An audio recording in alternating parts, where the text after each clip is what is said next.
Genesis chapter 37. And Jacob dwelt in the land wherein his father was a stranger, in the land of Canaan. These are the generations of Jacob.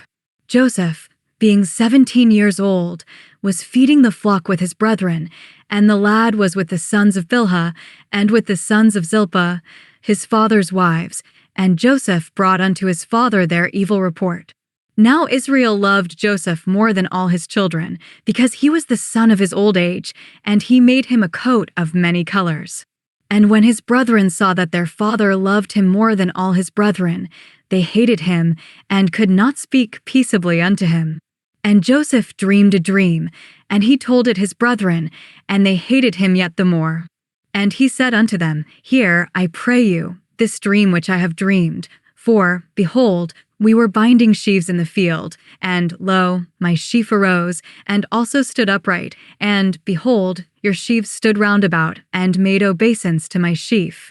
And his brethren said to him, Shalt thou indeed reign over us? Or shalt thou indeed have dominion over us? And they hated him yet the more for his dreams, and for his words. And he dreamed yet another dream, and told it his brethren, and said, Behold, I have dreamed a dream more, and, behold, the sun and the moon and the 11 stars made obeisance to me. And he told it to his father and to his brethren, and his father rebuked him, and said unto him, What is this dream that thou hast dreamed? Shall I and thy mother and thy brethren indeed come to bow down ourselves to thee to the earth? And his brethren envied him, but his father observed the saying. And his brethren went to feed their father's flock in Shechem. And Israel said unto Joseph, Do not thy brethren feed the flock in Shechem? Come, and I will send thee unto them. And he said to him, Here am I. And he said to him, Go, I pray thee, see whether it be well with thy brethren, and well with the flocks, and bring me word again. So he sent him out of the vale of Hebron, and he came to Shechem. And a certain man found him, and, behold, he was wandering in the field, and the man asked him, saying, What seekest thou? And he said, I seek my brethren. Tell me, I pray thee, where they feed their flocks. And the man said, They are departed hence, for I heard them say, Let us go to Dothan. And Joseph went after his brethren, and found them in Dothan. And when they saw him afar off, even before he came near unto them, they conspired against him to slay him. And they said one to another, Behold, this dreamer cometh. Come now therefore, and let us slay him, and cast him into some pit, and we will say, Some evil beast hath devoured him, and we shall see what will become of his dreams. And Reuben heard it, and he delivered him out of their hands, and said, Let us not kill him.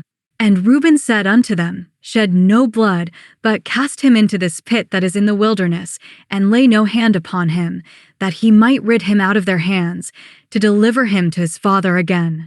And it came to pass, when Joseph was come unto his brethren, that they stripped Joseph out of his coat of many colors that was on him, and they took him, and cast him into a pit, and the pit was empty, there was no water in it.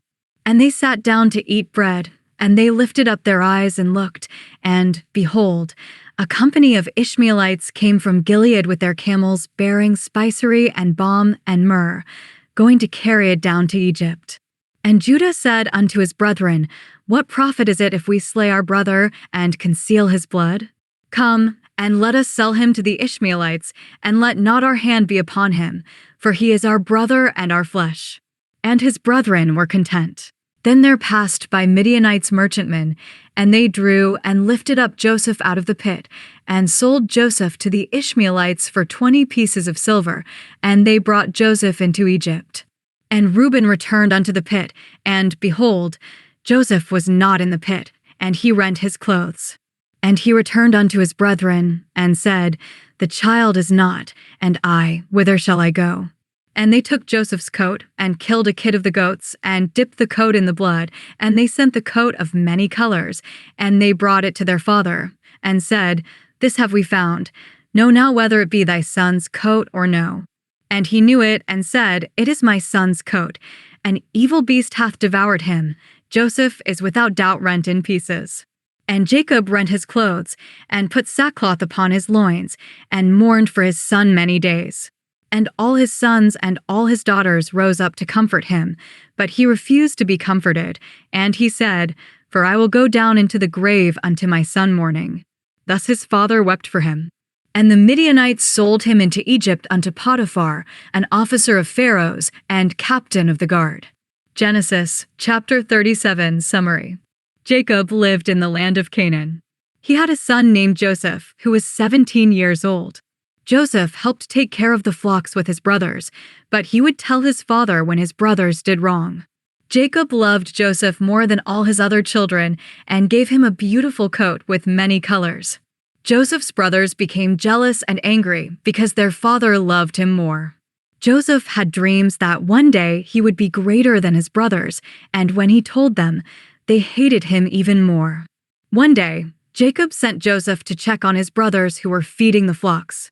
When the brothers saw Joseph coming, they planned to hurt him. Reuben, the oldest, stopped them from killing him and suggested they throw him into an empty pit instead. While Joseph was in the pit, some merchants were passing by on their way to Egypt. Judah suggested selling Joseph to the merchants instead of hurting him, and his brothers agreed. Joseph was sold for 20 pieces of silver and taken to Egypt. When Reuben came back, Joseph was gone, and he was very upset. The brothers tricked their father by dipping Joseph's colorful coat in goat's blood, making Jacob think Joseph had been killed by a wild animal. Jacob mourned deeply for his son. Meanwhile, Joseph was in Egypt, sold to Potiphar, an officer of Pharaoh.